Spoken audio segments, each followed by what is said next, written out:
beleza é aquilo que acalma o coração do ser humano para transcendê-lo dessa realidade tão feia e tão triste. Quem já ouviu falar do I Built Matter, do Roger Scruton, sabe que a única coisa que acalenta e que faz transcender, que deixa o ser humano feliz em meio à realidade tão triste, aquilo que traz o encontro nessa vida de tantos desencontros, é a beleza. E a inteligência é bela, e os corpos são belos, e a vida é bela.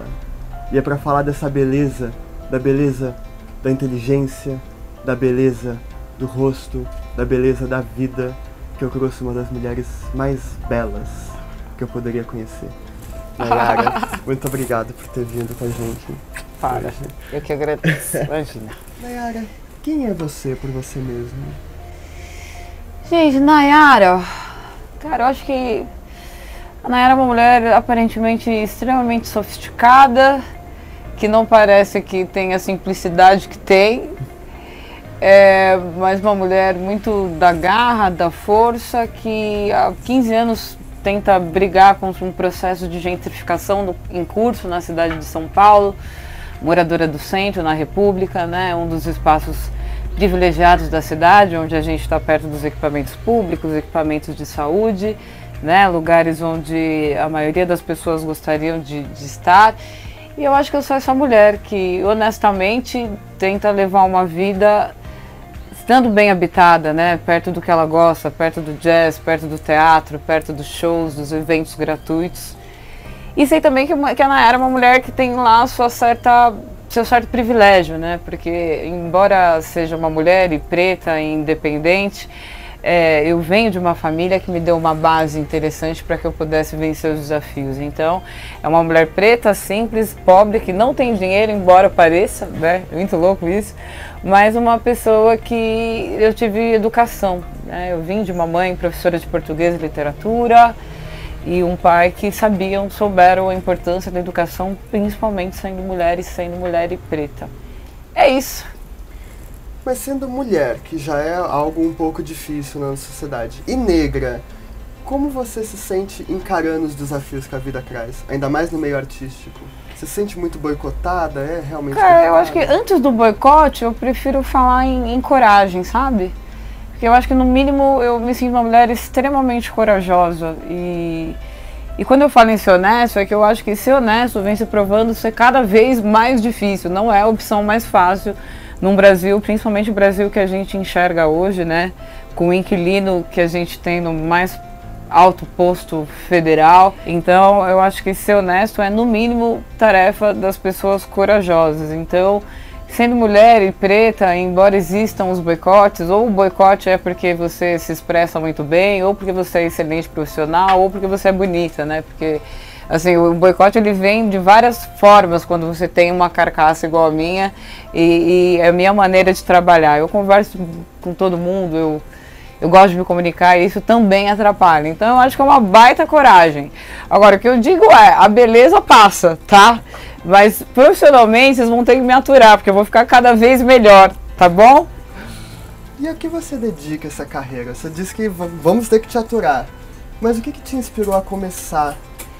Gente, eu acho que assim, quando eu optei pelo jornalismo, e aí eu costumo dizer que eu não sou só jornalista, eu sou comunicadora, porque enquanto jornalista eu também fui hostess de restaurante, em momentos que eu estou em crise, mas eu preciso pagar minhas contas, meu aluguel, então eu já fiz pesquisa para o Datafolha, parar na rua e perguntar em quem você vai votar, então acho que por isso que eu me defino como comunicadora.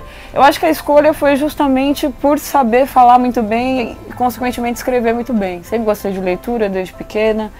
Então, quando você lê muito, você fala melhor e, né, consequentemente, você escreve bem. Então, quando eu fiz jornalismo, não foi para fazer TV, não, eu sempre pensei em texto. Texto justamente que dá menos dinheiro no jornalismo, né? Então, foi muito louco isso, porque eu podia ter também tentado uma carreira de musicista. Eu estudei 12 anos de piano, comecei com 7 aninhos, fiz 6 anos de piano erudito, depois eu fiz mais 6 de popular. E aí depois eu fui ser jornalista, e é muito louco porque não teria sido um problema para minha mãe e meu pai, eles não teriam falado, não vai ser isso e tal. Mas aí resolvi falar sobre as linhas escritas e se soubesse o quão desafiante seria, talvez teria feito música, né? Que teria dado no mesmo, mas tudo bem, a gente faz as escolhas que são feitas e também não me arrependo, pelo contrário. E nos entremeios de todas essas opções e escolhas que você fez, o que você quer legar para as pessoas? Olha, gente, eu acho que quando eu falo pessoas, eu me dirijo mais para a população preta, sabe? Que é para que elas entendam o valor de que a gente sabe se apresentar bem. Eu acho que nas minhas redes sociais, quando eu mostro lá nos stories que eu tô numa roda de choro, ou que eu tô num show de jazz, é que não há problema se você gosta de sertanejo ou se você gosta de funk. Eu acho que o meu problema é quando a maior parte da população preta justamente gosta só dessa informação de massa que é nos dada, né? Porque, é claro, é muito mais fácil a gente ter acesso ao que nos dão do que acesso ao que não nos dão. E nos dão acesso a essa, né, essa arte considerada de massa. Então eu acho que o meu legado, talvez, o que eu queira, e vou ficar contente se puder passar, é isso, é mostrar que existem outros caminhos, né? Eu acho que a música, o jazz também vem, né, dos pretos, e por que não que nós pretos, né, possamos acessar o jazz? Eu acho muito louco, por exemplo, quando eu vou num show de jazz e só tem branco. Não, para mim não é um problema, mas eu acho que é nesse lugar que a gente tem que estar. Então, se eu puder deixar esse legado de que a gente é muito mais do que esperam da gente, eu acho que até uma afronta em relação a mim, né? As pessoas às vezes elas se sentem incomodadas justamente por isso, porque, né, às vezes olham para mim e falam, mas quem que é essa menina que fala assim bem? Quem é essa pessoa que gosta de jazz? Então, eu acho legal isso, que eu estou mexendo com alguma estrutura ali que em algum momento achou que eu não deveria estar no jazz ou que achou que eu deveria estar falando errado, e não é isso. E eu acho que essa é a melhor maneira da gente ocupar nosso espaço, mostrando que a gente tem cultura, que a gente gosta de coisas diferentes, e é um legado que eu gostaria de deixar. E aí quando eu falo da população preta é porque é justamente essa a menos amparada, né? A que menos tem acesso e propositalmente, é claro, né? Porque não interessa também ao sistema, né, levar a informação lá para a periferia, né? O que querem é nos manter lá. É o que eu falo, são as grandes senzalas, né? E quando eu brigo para estar no centro é justamente por isso. Então a minha briga é essa, e acho que é o legado que eu gostaria de deixar. E saindo do futuro, voltando ao passado, o que você já produziu? O que a gente pode... Quando pensam em Nayara, o que você quer que as pessoas pensem? O que você quer que elas lembrem do que você já produziu? Gente, sei lá, é tanta coisa que a gente produz. Eu acho que eu gostaria que as pessoas lembrassem. Não sei, foram tantos eventos. Eu gosto de trabalhar no mercado do entretenimento e da diversão. Então, se a gente for muito específico e muito literal, eu acho que é produzir o acesso à cultura gratuitos, né? Eu sempre estou muito envolvida em projetos de cultura que democratizem o acesso à cultura. Então, eu acho que é pensar nesse sentido. Eu sei que da mesma forma como o artista precisa rentabilizar a sua vida, eu acho que é importante que a gente também consiga dar acesso à cultura gratuita. Então, eu acho que elas poderiam se lembrar disso, mas também poderiam lembrar da produção da Nayara em relação ao lugar que eu ocupo, né? E um lugar que foi sempre ocupado de maneira honesta. Na minha vida nada foi muito por indicação, saca? Tudo foi sempre teste, vai lá, faz o teste, depois faz a entrevista. Então acho que é esse lugar que se ocupar, um lugar que não foi nada na facilidade, foi tudo conquistado, até porque eu sou boa no que eu faço. Então quando você é bom, a gente vai conseguindo chegar no nosso espaço ali, conquistar alguma coisa, por mais difícil que seja. Mas eu acho que é isso, se eu tiver que lembrar, acho que é lembrar da minha garra. E eu não fui uma pessoa que eu fiz o caminho mais fácil, que é ir pra gringa com qualquer estrangeiro que queria beijar minha boca, ou que... oportunidades não me faltaram, mas eu acho que não é nem lembrar de coisas, mas lembrar da minha conduta mesmo, né? Podia ter ido, podia, mas talvez tivesse me apaixonado de verdade, mas jamais enganando alguém, né? Então, eu acho que justamente eu lembrar da Nayara nesse sentido. Voltando ainda mais, você falou que tudo que você conseguiu foi por esforço, foi com dificuldade. Se eu perguntar pra você como tudo começou, como que era agora, você vendo hoje, como que era aquela garota indo pelas primeiras vezes fazendo testes? Como você analisa essas recordações? Gente, quando pequena, assim, não sei, eu na altura dos meus 35 anos, eu fui morar sozinha com 20. Vai fazer 16 anos que eu moro sozinha. A minha vida sempre foi muito na loucura, eu sempre fiz o que tinha que fazer, tá entendendo? Ó, tem trabalho aqui, eu vou fazer, então eu não tenho preguiça. E não sei, eu sempre me lembro de sair na frente justamente por saber me comunicar bem. Por isso o que eu costumo falar, vamos aprender a falar legal, né, pra negritude, vamos nos colocar, nos posicionar. Eu acho que também, ao meu favor, tem uma coisa assim, chamada estética, não acho que isso não colabora, até determinado momento colabora, depois atrapalha, né, porque quando você tem um tal atributo chamado beleza, você tem que provar mais coisas para as pessoas também, eu percebo isso. Então, lá bem atrás, eu percebi que tem esse lado, né, você tem um lado muito bom, que é você saber se expressar, mas também depois você ter que quebrar a barreira do aparentemente muito bonita e ter que provar outras coisas. Então acho que não foge muito do que eu passo hoje, né, lá atrás. Eu acho que ainda a batalha é a mesma nesse sentido, né? Ou você conquista porque você se comunica bem e depois você se comunica bem, isso pode ser ruim, e isso pode ser ruim porque além de tudo isso é bonito. Então eu acho que continua a mesma coisa, eu só aprendi a trabalhar melhor isso porque eu já espero o que vai me acontecer. Não é mais surpresa pra mim.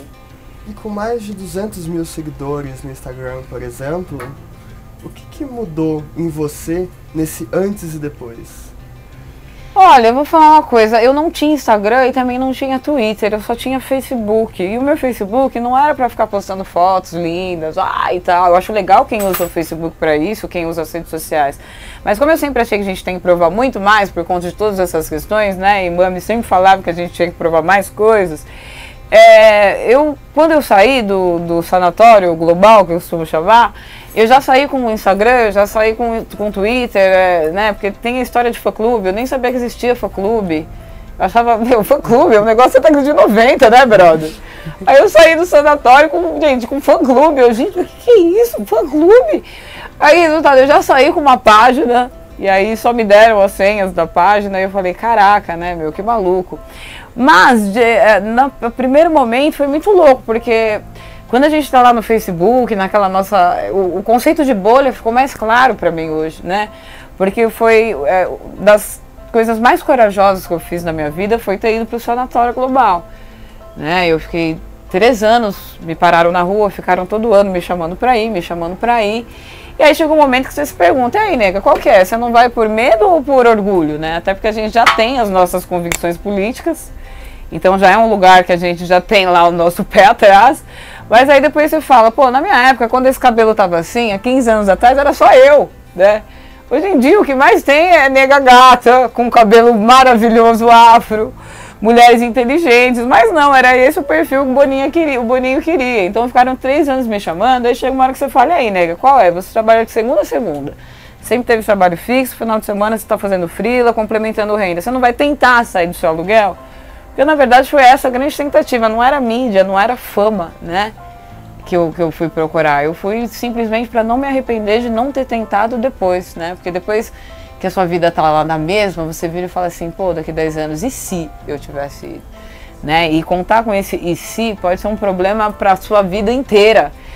Então, foi muito louco, mas também um pouco assustador, porque voltando no conceito de bolha, eu entendi o quão pouco expressiva é a bolha a qual eu sempre pertenci antes quando estava lá no Facebook com meus amigos, falando de jazz, de música instrumental, de política, né?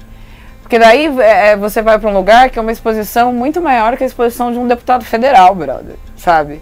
E aí, quando você sai de lá e você vê o que foi esse estupro midiático, você tem mais noção do que é o conceito de bolha. Porque daí você é xingado na internet, né? Você tem pessoas que se deixam levar pela edição de um programa e acham que aquilo é a verdade absoluta. Então é realmente muito maluco. E eu confesso pra você, se eu não soubesse quem eu sou, como o Mames me ensinou, você teria surtado, né? Porque muita gente sai de lá e fica em deprê e tal. Eu, graças ao meu bom Deus, sou meio neurótica, mas nunca precisei tomar nenhum remédio, sabe? Essas coisas. Então, sempre segurei a onda, assim, do meu psicológico. Mas muita gente sai de lá meio louco. Eu, como não fui com as mesmas expectativas de pessoas que mandam material e querem ir a vida inteira, pra mim foi diferente. Mas um baque, né? Primeiro porque eu não sabia o volume que era toda essa exibição.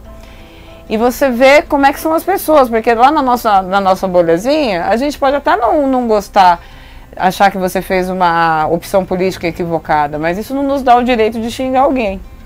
Porque essa é a minha bolha, uma bolha que além de tudo respeita, né? Mas enfim, foi louco, eu acho que eu saí de lá com esse aprendizado, né? E uma coisa que eu acho que eu aprendi é a humildade, sabe? Você ser mais humilde, o conceito de bolha te deixa mais humilde, que não são só os nossos amiguinhos ali que estão falando, tem muito mais gente, muito mais coisas a se fazer.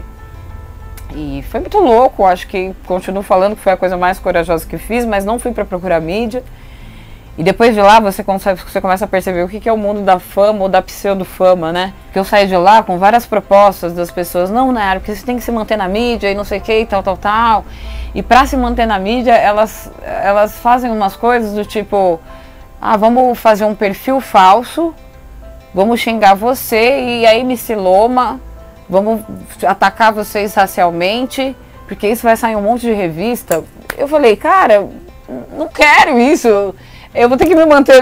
Você quer que eu me mantenha na mídia? Porque eu não tinha essa necessidade de me manter na mídia. Eu não fui lá para isso, né? Não fui lá por causa de fama. Então, você vê até onde as pessoas vão por conta da história da famosidade, né? E como famosa nunca foi uma coisa que eu procurei ser, para mim foi muito louco, né?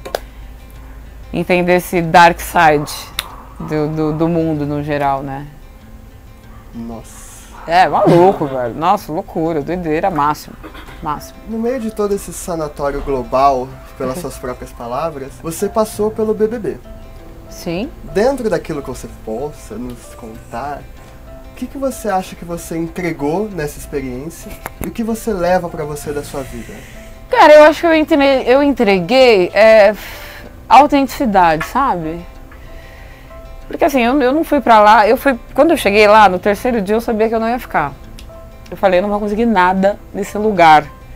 Eu olhava as pessoas assim na piscina e tal, né, porque grita-se demais, né, as pessoas ficam muito eufóricas lá dentro, aí o pessoal fica procurando câmera, ou pra apontar o bumbum, ou pra tentar achar alguma polêmica pra ir pro ar, e como eu não sabia de nada disso, eu não sabia nem que tinha a prova do anjo, a prova da comida, foi um mergulho totalmente suicida. Foi uma coisa assim, meio nesse sentido totalmente louca, né? Então eu achei que eu fui lá pra entregar autenticidade, porque nesse terceiro dia que eu sabia que eu não ia ficar, eu falei assim, cara, eu quero sair daqui olhando pra cara dos meus amigos e da minha família da mesma maneira como eu entrei, né? Então foi esse o meu objetivo. Eu falei, eu vou deixar aqui a mensagem que tiver que ser. Falei algumas coisas sobre representatividade, na época foi um escândalo para o programa, porque não, você não pode falar sobre representatividade, né? Então, hoje eu acho legal, parece que estão colocando mais pessoas que se encaixam nesse perfil, que também tem um lugar de fala e que falam as coisas, mas eu acho que foi isso, eu levei a autenticidade, não deixei de ser a Nayara em nenhum momento. E o que eu acho que ficou, a pergunta era, o que eu levei... E o que você trouxe do BBB para sua vida? O que eu trouxe para minha vida? Cara, eu acho que eu trouxe isso, o aprendizado que foi você se expor a um nicho tão grande de pessoas em nível nacional. Isso foi um aprendizado e tanto, né? Entender que existem pessoas que estão alheias a tudo e embora a gente saiba, a gente não tem essa noção enquanto você não mergulha numa história dessa. Isso foi muito louco. É isso, sei lá, eu acho que eu levei muitas coisas também, sabe? Porque você aprende com essas coisas loucas que você faz na vida. Sei lá, eu percebi que eu não é ali um lugar que o preto vai conseguir ter destaque, vai continuar sendo um programa que tem a sua parcela de pretos, que tem que cumprir com essa cota, mas não vai ser o programa que vai editar o preto, eles vão deixar o preto um pouco à margem mesmo ali do programa, entende? E o cara, quando sair dali, não vai ter a mesma quantidade de seguidores que um participante branco que passou por ali vai ter. Eu acho que também é o retrato de uma sociedade que reparte, uma sociedade que é racista, sim, né? Fica claro isso quando saem os participantes que são pretos, enfim. E, né, até em número de rejeição, o número de seguidores, fica claro que existe uma predisposição ali das pessoas para que não vençam pessoas pretas e, sei lá, eu fui tentar, mas só pregou a necessidade de que a comunidade preta se organize entre si, sabe? E busque melhorar, e busque cultura, e busque estudo mesmo, né? Mesmo com as dificuldades maiores a que nós somos impostos. Eu acho que foi isso. Mas foi bastante, aprendi mais do que acho que deixei ali como qualquer aprendizado. Você não pensa em voltar para experiências como essa? Cara, eu não penso porque eu nunca tinha pensado, né? Mas tem uma amiga minha, encontrei com uma amiga minha esses dias, falou, a Nayara não, sempre foi incrível. A gente, olha, 20 anos saindo, eu sempre fui aquela que eu estava em algum lugar, tinha alguma câmera, a pessoa vem falar comigo e tal. Né? Sempre foi uma coisa que parece que me chamou, mas eu nunca tive muito essa... Tanto é que eu nunca quis fazer TV, eu nunca pensei em jornalismo para TV. Então não é algo que eu pense, não. Até porque, gente, já fui enclausurado uma vez, acho que tá bom, né?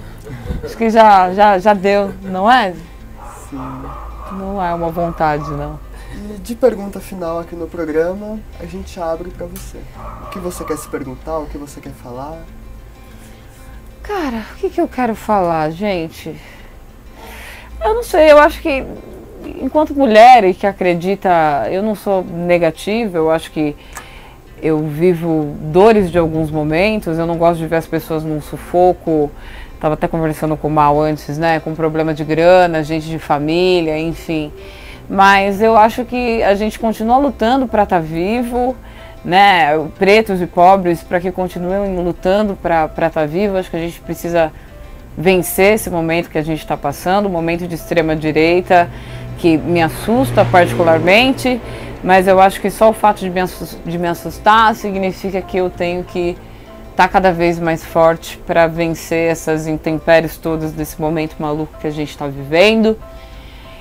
Mas não gosto de ser negativa, acredito que nesse 2020 as coisas vão melhorar um pouco para as pessoas, não necessariamente por causa do governo que a gente está vivendo, mas eu acho que, né, ele já deixou feridas demais no último ano, eu acho que já distanciou pessoas, parentes, familiares, então, né, as pessoas que são um pouco mais sentimentais já viveram aquela coisa de entender que sim, a gente está exposto a um governo desse, mas eu acho que a coisa tende a dar uma melhorada e melhorar o que eu espero para todo mundo e que todo mundo tenha força para continuar, né? Eu não acredito que a felicidade seja desse mundo, eu sou kardecista, então eu acredito que nós somos, às vezes, somos felizes, existem momentos de alegria, né? Não dá pra gente acreditar que a vida da gente é como as minisséries estadunidenses, como Friends, que pra mim aquilo é um surrealismo absurdo norte-americano.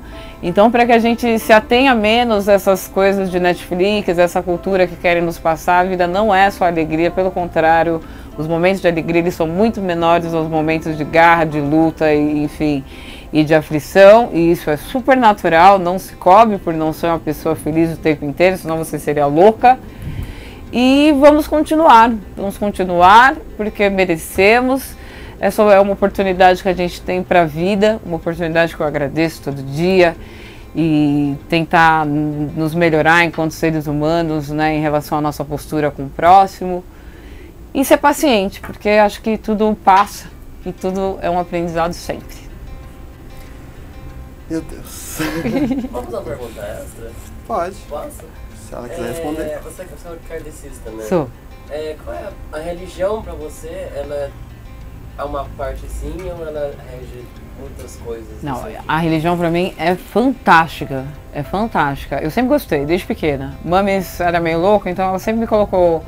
Uma hora eu estava em colégio em escola batista, depois presbiteriana, depois eu fui para, né, enfim, minha mãe sempre foi Kardec, e sempre foi do conteúdo da palestra, sempre estudou muito a teoria.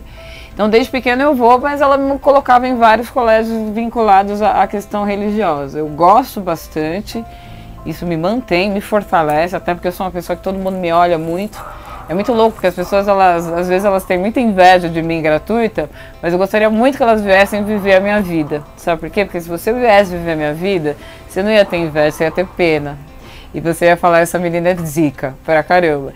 Então, para alguém que está sempre muito, as pessoas olhando e fazendo todas as interpretações da sua vida que não são reais, é muito importante que eu vá uma vez por semana, ouço minha palestra, tomo meu passe. É uma coisa que segura bastante a minha onda, assim, do emocional. E é isso. Eu agradeço você muitíssimo por ter vindo. Para. Tamo junto, obrigada. Sempre bom poder Verdade. falar. Para. Quanto a vocês sabem daquele nosso combinado. A gente fala, vocês curtem, comentam, compartilham e a gente continua juntos e é assim que funciona. Posso falar aqui, ó? Se inscreva aqui, vai ter. Ah, por favor. Ó, isso aqui é imaginário, mas agora que você tá vendo, vai ter aqui, ó. Se inscreve aí, Pra gente é imaginário, pra eles é real. Pra vocês é real. Então fortaleçam esse canal, tá bom? Aqui tudo é feito na maior boa vontade. E só chegar, fortalece a gente aqui. Estamos todos juntos. Beijo.